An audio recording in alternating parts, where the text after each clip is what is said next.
Hello and welcome to the Dream Team Professor podcast. It's game week 21 and this is a match day recap where we look at all the top point scorers and key talking points from the weekend's games and how that might affect our transfer plans going forward. So we're going to start with Everton 1, Arsenal 0, and I said that this was going to be a game that troubled Arsenal, and Sean Dyche in charge for his first game saw Everton get a 1-0 win with James Tarkowski getting the star man and 18 points.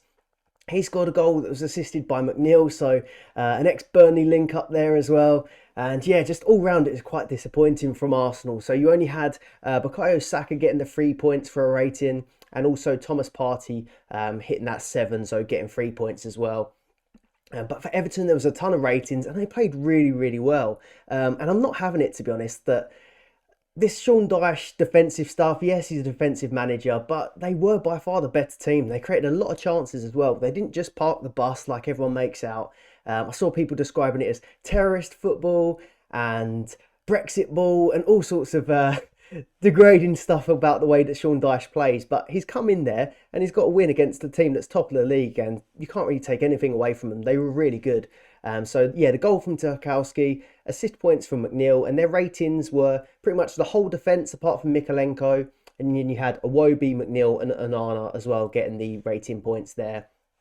From my notes, Jorginho came on in the second half to replace Thomas Partey. I don't think Thomas Partey had trained midweek, so I think that probably was just to rest him and keep him fit. But didn't really see too much from Jorginho in that game.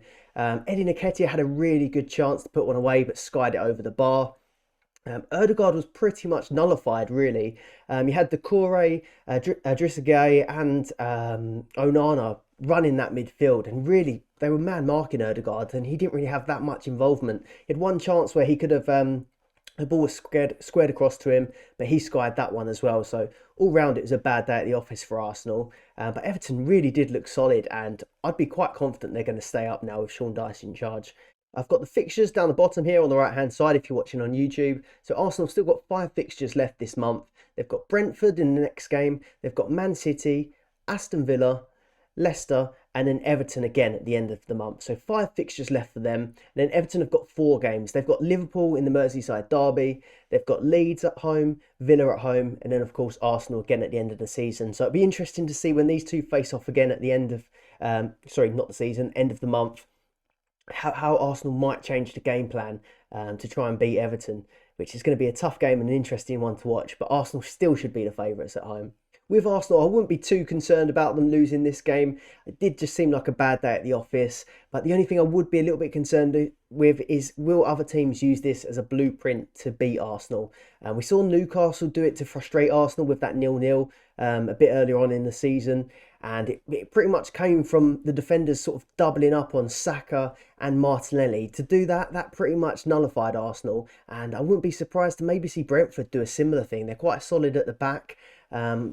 Everton pretty much had the back 4 and then sort of 3 sort of defensive centre midfielders. So yeah, that could be a sort of a blueprint to frustrate Arsenal in these against some of the lower teams in the league.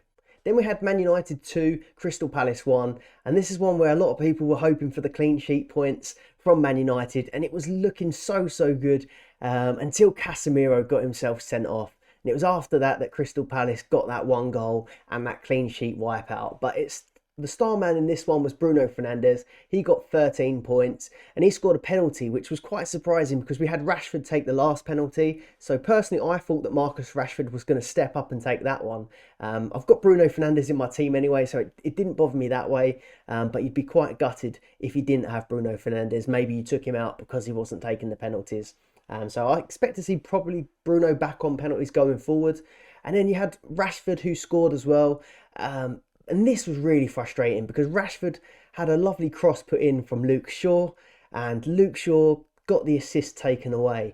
He had the assist points initially when I was watching on the match centre, and he was getting a rating as well. But even when Crystal Palace scored, he was still getting that rating. But when they took the assist away, his rating dropped down to a 6.6. So I think you can feel really hard done by if you had Luke Shaw that you've come away with no points in this, even though they did concede. It was Schlupp who got the goal for Crystal Palace. So the goal scorers were Bruno, Rashford and Schlupp. And the assist with Doucouré and then the non-assist for Luke Shaw, which was quite annoying. Ratings though, there wasn't actually very many ratings from this game, which was surprising. So you had Bruno Rashford and Schlupp with the ratings in this game, and no other players. So just the three. Casemiro's red card, he's going to have a 3-match ban now. So that's going to be, I'm filming this on Wednesday, by the way. So this is going to be the Leeds game tonight, the second Leeds game, and Leicester that Casemiro misses. Weghorst, he got another blank.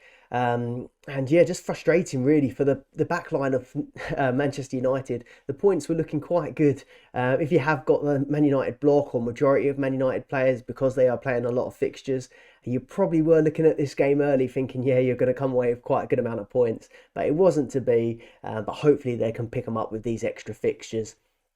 I put in the notes, is Bruno back on pens permanently? I think that he probably will be now. And one other thing I put in my notes as well is that Bruno Fernandes now is only 2 points behind Kevin De Bruyne overall. So Kevin De Bruyne has really slowed down with his points, and he did again this week. And Bruno Fernandes has been in really good form at the minute. So if you are trying to decide best midfielders, Bruno Fernandes definitely is one of the guys in form. And then Rashford as well. So obviously he scored again in this game. And I had a look back to see what was Rashford's best season in Dream Team. And in the 19-20 season, Rashford got 22 goals, 9 assists and 226 points. He's already on 19 goals and 7 assists. So I'm pretty certain that he's going to beat that. He's on 190 points as well. So yeah, 22 9 assists and 226 points. I think he should be able to beat that this season if he carries on his current form and doesn't get injured. And the remaining fixtures for these two teams, so Manchester United, they've still got 7 fixtures to play. That does include tonight's game against Leeds. They've got Leeds at home, then they've got Leeds away, then they've got the Champions League game starting. So they've got Barcelona away, Leicester at home, Barcelona at home, Newcastle and West Ham. So 7 fixtures, and they are a real good run of fixtures, to be honest, apart from Barcelona. I'm not too concerned that they didn't get the clean sheet in this game. I think they were quite unlucky. But if they come through these sort of 2 games against Leeds and don't get any clean sheets, I might start to worry then. But I do expect that they will start getting these clean sheet points. One thing to be a little bit concerned about as well, there's nothing official at this point yet, but the rumours are starting to come out on Twitter now that Dalot is going to be starting. And I even did see that Wan-Bissaka might not be in the squad. So that's not confirmed, but it will be a little bit concerning. We knew that Dalot was on the bench for this game, but he didn't come on. I'm not too worried that Dalot is starting games. It might see that I move on Wan-Bissaka, but I will be worried if Wan-Bissaka isn't on the bench at all, because I'd hope he would maybe come on for the last few minutes and get those clean sheet points. Crystal Palace just have the 3 games left this month. You wouldn't be bringing in any of those players, or I'd be surprised if you had them in your team with those fixtures. But they've got Brighton, Brentford and then Liverpool. Then we had Spurs 1-0 win against Man City, and this was quite a surprising one really. Spurs do have a really good record against Man City, to be honest, at home. But yeah, this has done Arsenal a real big favour, to be honest. So Man City had a chance to maybe close the gap, but it wasn't to be. Harry Kane got the only goal. He got 8 points and a 7.5 rating. But it was Højbjerg that got the star man again, and he's been a really good performer this season. So 10 points for him. He got the assist for the Kane goal, and he's on 5 goals, 5 assists so far. 3 star man awards and a massive 17 ratings. So again, a really good season for Højbjerg. So Harry Kane got the goal. He's on 19 for the season now. Nothing again for Son. He's been a little bit disappointing this season, but all round a pretty good showing from Tottenham. One of the bits of Tottenham news as well is that Hugo Lloris is now out injured, so we're going to see Fraser Forster playing in goal, but he isn't currently on Dream Team, so we'll be waiting to see what price they put him at. It might be a bit of a budget pick, but it isn't someone that I'm going to go for, to be honest. I had Lloris earlier in the season, and I've been a little bit scarred from having these Spurs defenders. Ratings were Harry Kane, Højbjerg, Hugo Lloris, Eric Dyer, Emerson Royale, Bentancur, and then only Jack Grealish from Man City. And we'll come on to Man City. So yeah, they were really quite poor in this game, and it was surprising to see. Pep seems to be making some really strange decisions at the minute. So the lineup was quite strange initially. So you had Kevin De Bruyne on the bench, which is never a great sign. And actually Kyle Walker and Rico Lewis both started, when I kind of thought that it would be Rico Lewis or Kyle Walker fighting out for that right back position. But Rico Lewis seemed like he was sort of playing on that left hand side. You had Ake Akanji also starting. and Alvarez started with Haaland. So yeah, quite a different side. De Bruyne did end up coming on. He got 6.6 rating, which is fairly high considering he came off the bench, but no points, so he's probably going to go down in price. Riyad Mahrez was unlucky. He hit the crossbar and come away with no points as well. There was no Foden. He was ill. So yeah, bit concerning for Manchester City. But I think I still would give them a little bit more time before I start taking out their players. They've still got 6 fixtures this month. The next one's against Aston Villa as well. And as you'll see in a minute, Aston Villa, I think they conceded 4 goals in their last game. So you definitely wouldn't want to take the Man City players out ahead of that fixture, in my opinion. Another thing to mention, so Romero, he got the red card. He always does look a liability for bookings. I think it was last season that I put Romero on my side. And he just absolutely clatters everyone. Proper shithouse player. He absolutely went through Haaland early on and then just got a silly yellow for the second one as well. So yeah, quite a fun player, but I wouldn't want him in my team for sure. Rico Lewis, if you have got him, I've got him in one of my teams. You were quite unlucky not to get a rating from him. He got a 6.96 rating, so that was very quite close. But yeah, other than that, it's just making me wonder whether Pep's overthinking things or crumbling. You often see him make some weird decisions late on in the stages in the Champions League. We've seen him make a few strange selections, and he does seem like he's overthinking it. I was listening to the Dream Team Tonic podcast, and Ben mentioned this point, and I was chatting to one of my mates about it as well. They've pretty much got a title-winning defence sitting on the bench at the minute. Kyle Walker obviously played this one, and Edison played this one. But you've got Diaz and Laporte both sitting there on the bench, who are title-winning centre-backs, to be honest. Obviously, Cancelo's gone, and he's got 2 assists in 2 games now. But they could still line up with Edison, Walker, Laporte, Diaz, and then just change the left-back. And then they've still got a full-strength title-winning defence there. I think maybe he just needs to go with that trusted backline for a few games and stop making so many changes. But yeah, what do we know? We can't question Pep, to be honest, but it doesn't seem to be working at the back at the minute.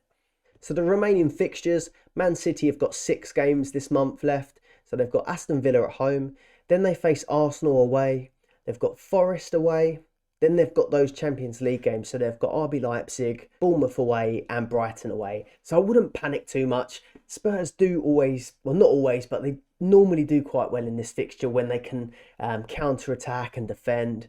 But Man City, against Aston Villa, they should score goals. That Arsenal one, they did come out quite good against Arsenal in the FA Cup. And then Forest, RB Leipzig, Bournemouth, Brighton. I still don't think I'd panic and remove Man City defenders or midfielders at this point. Then on to Spurs though. So they've got 5 fixtures left this month. Leicester, AC Milan, West Ham, Chelsea, and it says to be confirmed there, but I think that's now Sheffield United. Yeah, Sheffield United at Bramall Lane. So they're pretty good fixtures for Spurs at the minute as well. Obviously, they're going to be without Romero, who'll be suspended, and Conte is unavailable. He's ill at the minute as well. So yeah, quite a difficult one to choose from for Spurs. You're still not 100% sure which Spurs will turn up. They haven't been that consistent. But one thing's for sure, you want to have Harry Kane up front for this run of fixtures, in my opinion. If you're enjoying the video so far, please do leave a like and subscribe to the YouTube channel if you're not already. Or if you listen on Spotify or other podcast platforms, please do give us a follow on there as well. So moving on to Newcastle versus West Ham, and this one finished 1-1, and the star man went to Dan Burn, so he got 8 points and a 7.35 rating.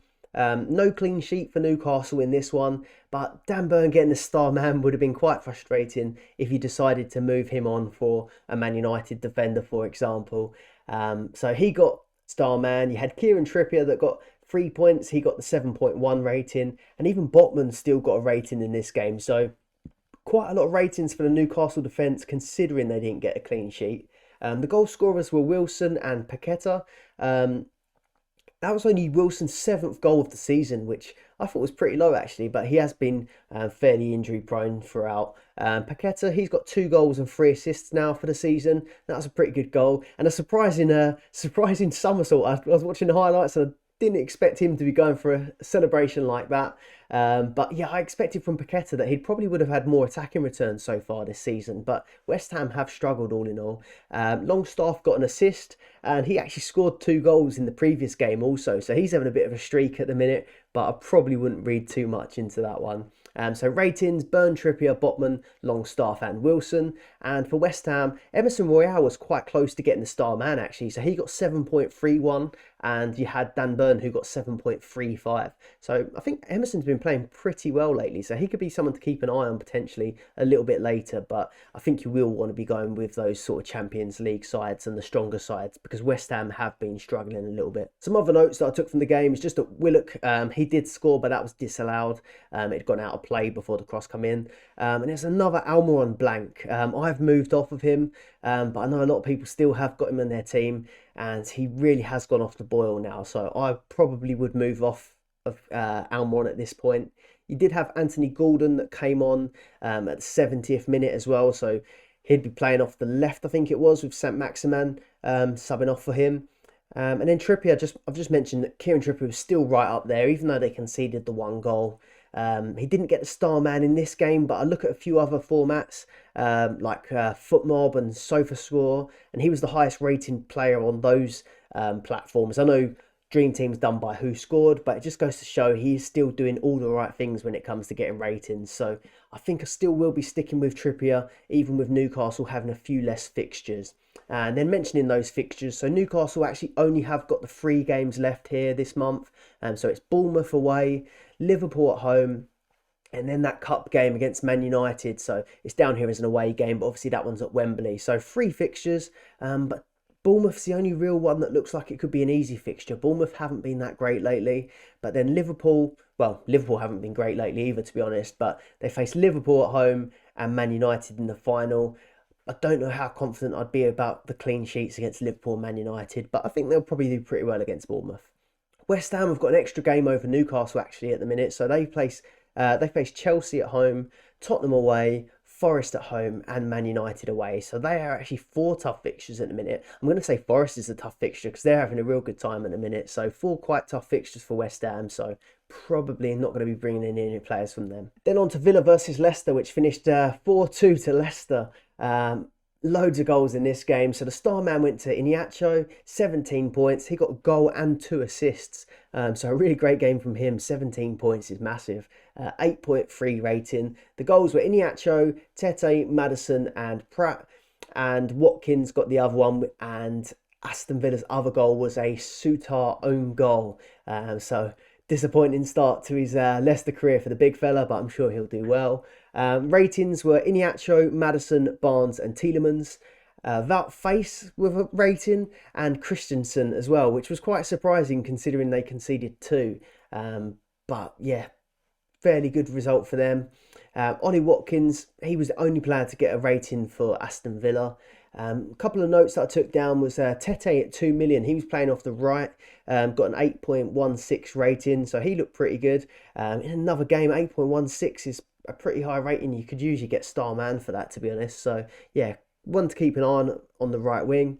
Castane, unlucky, he got 6.97 as well. So yeah, Leicester performing pretty well in defence with the ratings, considering they did concede 2 goals. James Maddison as well, so he's now on 8 goals and 4 assists, but it's a really tough run for Leicester coming up. So they've got Tottenham at home, Man United away, Arsenal at home, and then Blackburn in the cup. So yeah, quite a tough run. I probably wouldn't be going near them either. Aston Villa as well, they've got just the 3 fixtures, so you wouldn't want to go near them. They face Man City away, Arsenal at home, and then Big Sean Dyche's Everton away from home as well. So that's going to be a tough run for Villa and Leicester. Then we had Brighton versus Bournemouth, which finished 1-0 to Brighton. And a frustrating one for me. Mitoma with the star man and another goal, a real late goal. And he was a player that I took out with one of my last few January transfers. Loved him to bits. It's such a great player, but I just had a lot of transfers to burn and I wasn't really sure whether or not he'd keep up the form and whether he'd be worth keeping with the less fixtures. But how wrong I was. So he got the star man, and it's 34 points from his last 3 games.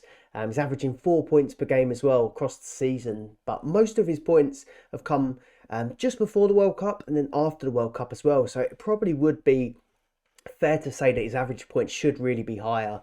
But yeah, gutting one for me after taking Matoma out. He's on 7 goals and 2 assists for the season as well. So as you can imagine, I had a few WhatsApp messages tagging me and a few people on Twitter as well, letting me know that Matoma had scored, but I was well aware at the time. And Sarmiento got the assist for that goal. So ratings was Matoma, Sarmiento, and then for Bournemouth, Neto, Lerma and Zamora got ratings, but yeah, Bournemouth have been pretty disappointing. So Brighton have been pretty good from a dream team point of view. It was a rare clean sheet actually for Brighton. So they're 6 unbeaten as well under De Zerbi. So yeah, this is a real good run of form that they've had coming. Bournemouth though, they've lost 7 of their last 8. And I'm starting to think that they could be a really good team to target going forward. They've only scored 3 in that run of 8 games as well. So 2 of those goals came in the Cup. So they really are looking toothless up front. So Newcastle play them in the next game. So you might be feeling quite confident to keep your Newcastle players, especially for this Bournemouth game. Brighton's fixtures though, they've only got 3 left, which is why I kind of did want to move on from Matoma. When I was planning it out, I did look at this game, Crystal Palace and Fulham, as games that would be pretty good in terms of fixtures. But in terms of volume, they weren't looking that good. So hopefully the players that I could bring in will go on to score more points in the long run. But short term, yeah, this was a disappointing one. Then we had Chelsea 0, Fulham 0. Starman went to Tim Ream, so I don't imagine many people have got him in their team. But he got the 13 points. Obviously no goals and no assists. But the ratings came for Kepa, Badiashile, Cucurella, Thiago Silva, Enzo Fernandez on his debut, and Gallagher. And then for Fulham, it was Ream, Tete, Willian, who's been really good lately. Probably wouldn't look out of place in this Chelsea team, to be honest. I wish Arsenal had that same Willian when we signed him. And then Paulinho as well. So notes for this game, it's 3 clean sheets in a row now for Chelsea. Which is kind of funny because you normally get more attention from 3 clean sheets in a row. But I think it's because they haven't been very convincing games. But still, you can't ignore it. But it's hard to choose from these Chelsea defenders who you might want in your team. Badiashile's been pretty good, but he's not in the Champions League squad. Cucurella's been okay, but then Chilwell is also back fit now, so there could be rotation there. Thiago Silva's brilliant. His price is just questionable. He's so expensive at the minute at 5.8. If you had him and stuck with him, then fair enough, he'd been okay.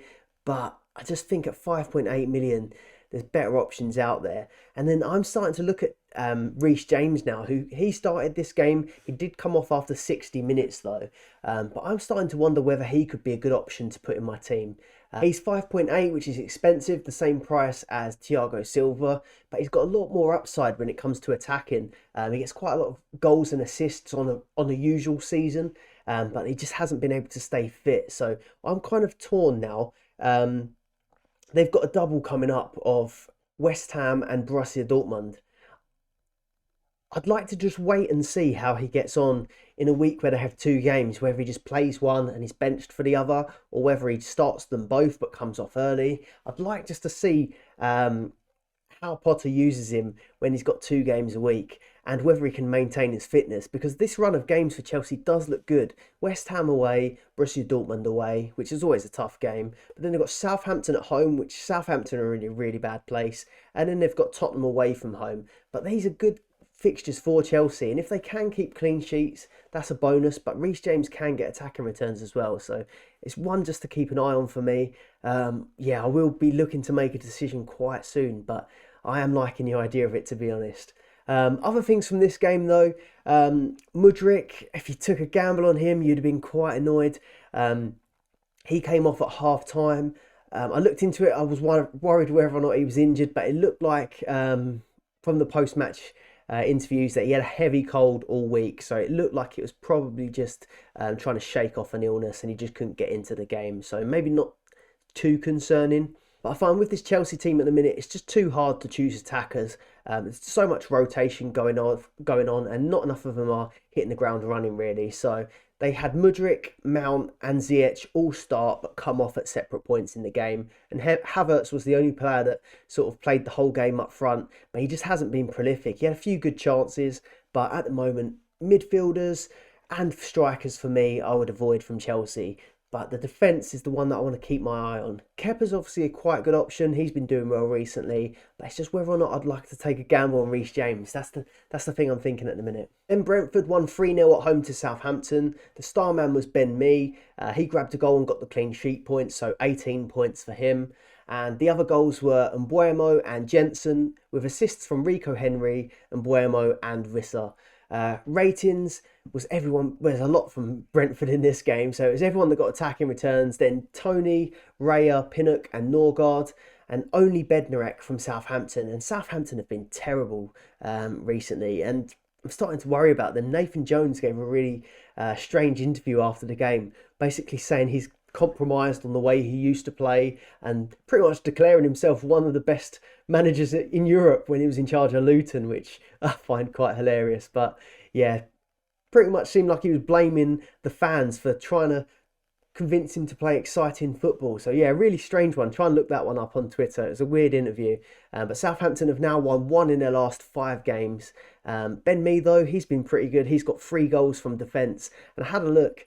Only Perot from Southampton has scored more goals than Ben Mee this season from defence. So Ben Mee's on 3 and Perot's got 4.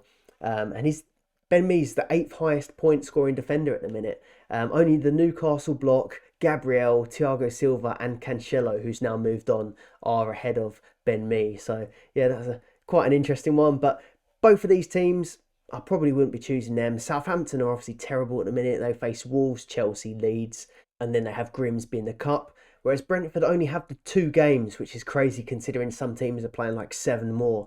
They are against Arsenal and Crystal Palace. So I'd be avoiding both of these teams at the minute. Then on to Wolves versus Liverpool, which finished 3-0 to Wolves. And it just keeps getting worse for Liverpool at the minute. Star man was Ruben Neves with 13 points. He grabbed a goal at the end. But the first goal was an own goal from Matip, and Dawson got the other. Assists came from Adama, and Hwang got the points for the assist for the own goal. But rating wise, there was 9 ratings for Wolves, so I'm not going to name them all. And then just the one for Liverpool, which was Cody Gakpo, who has struggled so far this season. He's not really had any attacking returns at all, but he got the 3 points in this one. Ruben Neves, though, he's been pretty good this season. He's got 5 goals and 5 Star Man Awards so far. But Liverpool really are struggling. I can't put my finger on what's going wrong there at the minute. They've only scored 2 goals in their last 5. And then Salah's gone 5 games without a goal now as well. So, yeah, if you've got Salah in your team, I'd definitely be moving him on potentially for a Kane, Rashford, or you should have Haaland already. But he's obviously a great option as well. But yeah, I wouldn't be going near any of these Liverpool players at the moment. They do have a fair amount of fixtures. They've got 5 left. So they've got Everton, Newcastle, Real Madrid, which is, if they turn up and play like they did like this, Real Madrid will batter them. And then Crystal Palace away and Wolves at home again, which, yeah, Wolves will be looking forward to that fixture, I think, at the minute if things stay the same. But Wolves, they've got 4 games, Southampton, Bournemouth, Fulham and Liverpool. They've looked quite a lot better recently. But yeah, just Liverpool desperately need these players back from injury. So they've got Jota, Diaz, Firmino and Virgil van Dijk out. I think Jota and Virgil should be back for that Real Madrid game, I think, is the target. But yeah, they still really should be getting more out of this squad than what they're getting at the minute. So disappointing from Liverpool, and I wouldn't be going near any of their players at the minute either until things pick up. Then the last of our games, we had Forest 1, Leeds 0, and the star man was Keylor Navas. What a signing he is. Played for PSG and Real Madrid, and now he's at Nottingham Forest playing in the Prem. Star man for him, and then the goal come from Johnson, so 7 for the season for him, and he's been really good recently. No registered assist on Dream Team, but ratings were for Bolly, McKenna, Mangala, Frella and Johnson. Just some notes actually since this. So Leeds have sacked Jesse March, and the new manager bounce potentially could fall with Man United, so that could mess things up if you have got the Man United defence.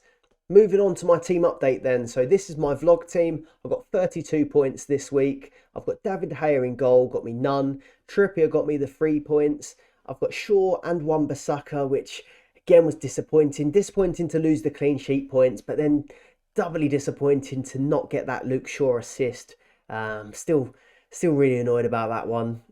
Ake, disappointing again. Ake was actually the player that I did bring in for Matoma with my last few transfers for January. So yeah, that one really didn't work out well. Cost myself 13 points there, but hopefully it's not been looking great for City, but hopefully Ake can beat him across the rest of these February fixtures. Bruno Fernandes got me 13 points and looks like he could be on penalties now. He faces Leeds this evening. De Bruyne got me none. Mahrez got me none. Rashford got me the 8. Obviously off of penalties potentially now, but still in really good form. Harry Kane got me 8. And then Haaland with a rare blank as well. So bit of a mixed weekend for me. Another concerning thing actually that I've seen while doing this episode. So Wan-Bissaka isn't starting this game against Leeds tonight, and as I feared, he is left out of the squad as well. So Dallow's starting and no Wan-Bissaka on the bench. So yeah, I've got a little bit of a headache there. I don't know what the reason is. It might be injury. I doubt if he was just rested, I doubt they would have left him completely out of the squad. So there must be some sort of concern there. So that wasn't a change that I was planning to make, but I did think that I would have to consider that Dalot would be coming back. So looking at this team, how I might want to go forward, I'm happy to keep the Man United defenders, maybe other than Wan-Bissaka, for this long run of fixtures. We'll wait and see what happens with Wan-Bissaka. Kieran Trippier, obviously hasn't got that many fixtures, but he does score regular points, and he's a star man magnet as well. So I'm pretty happy keeping Trippier. And I think I still will stick with Ake as well. Man City have got a lot of fixtures, and I do think they'll turn it around. The only thing is, if I do decide I want Reece James, who will move out? Trippier would be the obvious one because they're around the same price point. But Trippier is really highly owned. So if Trippier goes on to do well and I take the risk on Reece James, that could backfire. So I think I might wait it out. Obviously, looking at the midfield and striking positions, Rashford and Bruno, happy to keep them. Hopefully they can get some returns against Leeds tonight. Those Man City though, Mahrez, De Bruyne, Haaland, I'm going to keep them in my team because the way Villa defended against Leicester, we could see a lot of goals for Man City, and surely De Bruyne has got to start that next game. So I'm hoping that they go back to having a settled lineup, and De Bruyne, Mahrez, Haaland should be in that. Back to Trippier as well. So Trippier plays Bournemouth in that next fixture. So I think it wouldn't really make sense to take him out ahead of that one. So really looking at how this team's set up, I think I probably will stick with it for another week, unless it turns out that Wan-Bissaka is injured, which I'm concerned about. I'm not too sure who I would do as a direct replacement. If Wan-Bissaka is injured, it could just be a straight swap to Dalot maybe. But I'm just a bit worried about Dalot's fitness. He came back, rushed back from that hamstring injury previously, and then re-injured it. I'd be worried that they wouldn't play him twice a week for this busy run of fixtures. So I don't know who the other option would be at right back for Man United. So 32 points for the game week. Total points is now up to 1,430. My overall rank went down slightly. So I was 2.9k and it's gone down to 2.4. And I've got 5 transfers remaining. So I can still got plenty of transfers to make that Wan-Bissaka change if I need to. And the team value is 63.7 and I've got 0.3 in the bank. So set up fairly nicely, I think. And my second best team is fairly similar. I did get 32 points again, and this team's on 1,396. I've got De Gea in goal again, but this team has Rico Lewis, so unlucky to not get the rating points there. He got 6.9. Trippier again, so 3 points. I've got Fabian Schär in this team, so he got me no points. I might be looking to move him on for a Man United defender now. And then Ake again, no points, but I'm happy to stick with those Man City defenders for now, even though they haven't been in great form at the back. Kevin De Bruyne, Mahrez, Bruno, the midfield's the same, and then Haaland, Kane, Rashford, the strikers are the same as well. Ideally, with these two teams, I'd like to keep them a little bit separate, but I don't think you can go with a forward line different to Haaland, Kane, Rashford at the minute. Salah's not really performing, and there aren't any other standout performers.